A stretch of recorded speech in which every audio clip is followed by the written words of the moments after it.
The Ninth Channel published an article titled, "The Last of the Israelis." Foreigners were not the only participants in the Sumud Flotilla. 3 Israeli citizens are still in custody, refusing to sign the release conditions.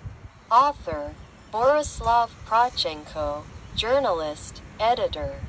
October 10, 2025, 8:20 p.m. Foreigners were not the only participants in the Sumud Flotilla, which sought to break the naval blockade of the Gaza Strip. 3 Israeli citizens, Zohar Regev, Amar Sharir, and Hoda Araf, are still being held in Shikma Prison in Ashkelon after refusing to sign the standard release conditions. The last foreigners, intercepted by Israeli Navy Special Forces off Israeli waters, are scheduled to be deported by plane this evening, October 10, according to Haaretz. These 3 are part of the second wave. The flotilla, which included a boat that had left Italy about 10 days earlier, and several smaller vessels around it, was the same.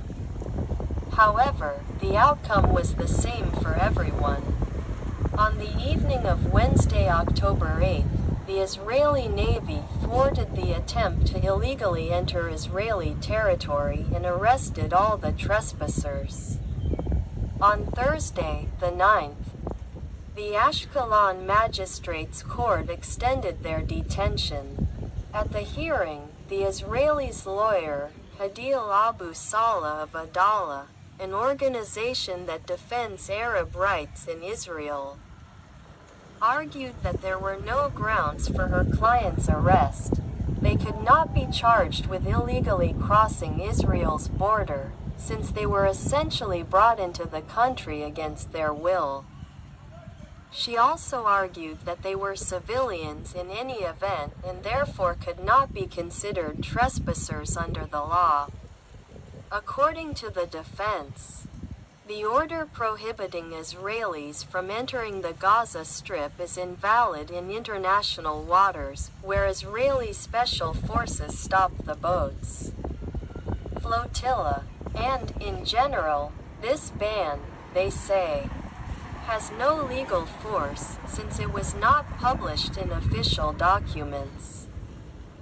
Judge Talmor Perez disagreed with the arguments presented and deemed the actions of the 3 arrested Israelis sufficiently dangerous to warrant their continued detention, especially since all 3 refused to sign the proposed release conditions, which included posting personal bail and a pledge not to attempt to enter the Gaza Strip for the next 6 months. The detainees flatly refused to sign the court's conditions, which were also ratified by the Be'er Sheva District Court. Now, on Sunday, October 12th, they will appear in court for the 3rd time to hear whether their detention has been extended.